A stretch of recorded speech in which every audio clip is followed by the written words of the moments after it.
Hello बच्चों, मैं हूँ हिंदी टीचर हिमलता बैद और आज के इस वीडियो में आप सभी का स्वागत है।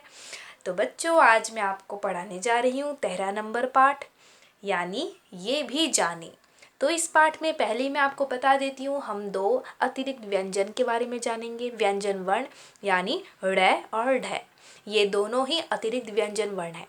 तो ये इन दोनों को कैसे बोला जाता है, इनसे कैसे शब्द बनते हैं और उनका उच्चारण कैसे होता है, ये हम इस वीडियो में सीखेंगे। ठीक है, तो ये क्या है? ड़, ये है ढ, ये है व्यंजन वर्ण, ये भी है व्यंजन वर्ण, लेकिन ये दोनों ही अतिरिक्त व्यंजन वर्ण है।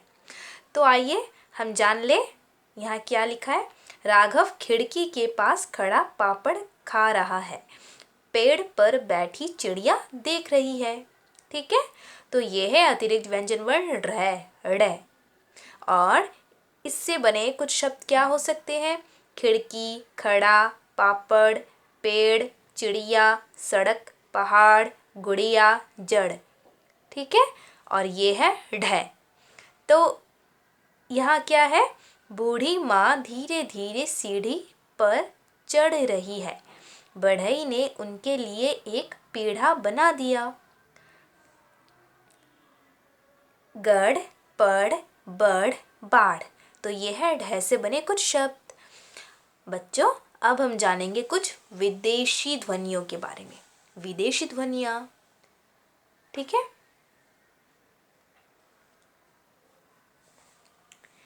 ये तीनों हैं विदेशी ध्वनियाँ। पहले मैं आपको बताऊंगी ज और फ के बारे में। हाँ बच्चों, ये है ज, ये है फ। आप बिल्कुल ना सोचें कि ये है ज, ये है फ। आप गलत हैं। जब हम ज और फ के नीचे एक बिंदी का प्रयोग करते हैं तब उसकी आवाज़ बिल्कुल बदल जाती है। हाँ, कैसे? ज, फ और जो बिंदी नीचे लगाई जाती है उसे हम नुक्ता कहते हैं। यहाँ पर मैंने लिखा भी है, नुक्ता कहते हैं। तो जब ये बिंदी का उपयोग नीचे आ जाए ज और फ के नीचे तो उनकी आवाज़ बदल जाती है। बिल्कुल हल्के से बोलते हैं हम उन्हें, कैसे? ज, फ। ठीक है, तो ये कुछ विदेशी ध्वनियाँ हैं और इनका प्रयोग अब हिंदी भाषा में भी होता है। तो कैसे होता है? मेज़ पर कागज़ और कुछ चीज़ें रखी है, तेज़ हवा आई, कागज़ उड़ गया, चीज़ें ज़मीन पर गिर पड़ी, आवाज़ दरवाज़ा ज़रूर। तो बच्चों, ज से बने कुछ शब्द क्या हो सकते हैं? मेज़, कागज़, चीज़ें, तेज़, ज़मीन, आवाज़, दरवाज़ा, ज़रूर। बिल्कुल ऐसे ही हम सीखेंगे फ के बारे में। पहाड़ों पर बर्फ़ पड़ी है, पहाड़ सफ़ेद दिखाई दे रहे हैं, फना मफलर पहनकर आई, माँ ने गरम कॉफ़ी पीने को दी, साफ माफ लिफाफा। तो फ से बने कुछ शब्द क्या हो सकते हैं? बर्फ, सफ़ेद, फना, मफलर, काफ़ी, साफ, माफ, लिफाफा। ठीक है, तो मैंने क्या समझाया? जब ज और फ के नीचे बिंदी लग जाए तो उस बिंदी को हम नुक्ता कहते हैं और लगने के बाद उस वर्ण की आवाज़ बिल्कुल बदल जाती है। उसे हम बहुत ही हल्का बोलते हैं, यानी ज और फ। अब है अ की बारी। हाँ बच्चों, ये भी एक विदेशी ध्वनि है और क्या आपको पता है, ये अंग्रेज़ी या अन्य भाषाओं के शब्दों में प्रयोग में आती है।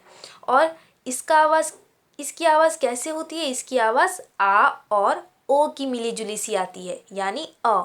इसे हम आधा चांद भी कहते हैं क्योंकि ये ऊपर आधा चांद लगा होता है। यहाँ बिंदी नहीं है, ऊपर सिर्फ आधा चांद है, तो आधा चांद ही कहते हैं। जॉन बॉल से खेल रहा है, मौली गुड़िया को शॉल उड़ा रही है, चौक, कॉपी, डॉक्टर। तो अ से बने कुछ शब्द क्या हो सकते हैं? जॉन, बॉल, शॉल, चौक, कॉपी, डॉक्टर। ठीक है, तो ये है अ से बने कुछ शब्द। हॉस्पिटल भी हो सकता है। अब मैं आपको पढ़ाऊंगी चैप्टर नंबर 14 के बारे में। इसमें क्या है हम जाने। इसमें क्या आएगा? जुड़े हुए वर्ण, यानी दो वर्ण आपस में जुड़े हुए हैं। तो बच्चों, जिन शब्दों में दो व्यंजन जुड़े हैं उनमें पहले वाले को हम हल्का बोलते हैं और दूसरे वाले को पूरा बोलते हैं। ठीक है, पहले वाले को हल्का यानी थोड़ा और दूसरे वाले को पूरा। ठीक है, जैसे कि बच्चा कच्चा आम लाया, च और च, पहले वाले च को हमने हल्का बोला और दूसरे वाले च को बहुत ज़ोर से बोला, बच्चा कच्चा।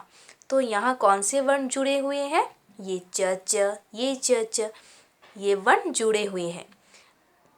बिल्ली बिल्ली के साथ खेल रही है, माली क्यारी में क्या लगा रहा है? पुस्तकें बस्ते में रखी है। ठीक है, तो ये थे जुड़े हुए वर्ण। और ये है गिनती, आपको मैंने पहले भी सिखाई थी 1 से 20 तक की गिनती स्पेलिंग के साथ, याद है आपको? तो आपको फिर से दोहराना है 1 से 10 तक की गिनती स्पेलिंग के साथ, यानी 1 ए और क 1, 2 द में ओ की मात्रा 2, 3 त में बड़ी की मात्रा न 3, ऐसे। तो इनमें जब आप सीखेंगे, इसी के पास में आप देख सकते एक छोटी सी कहानी है, तो इसे हम पढ़ लें। एक पेड़ पर बंदर और बंदरिया रहते थे। उनके 2 बच्चे भी साथ में रहते थे। वे 3 दिन से भूखे थे। एक केले वाला जा रहा था। बंदर ने 4 केले खरीदे। केले वाले को 5 रुपए दिए। इतने में 6 चिड़ियाँ चूं चूं ची ची करती आ गई। पेड़ पर 7 टहनियाँ थी। वे उन पर बैठ गई। टहनियाँ मीन्स डाली। बंदर ने केलों के आधे आधे टुकड़े किए। अब 8 टुकड़े हो गए। तो हमने जाना 4 केले थे और आधे आधे टुकड़े करने पर 8 टुकड़े हो गए।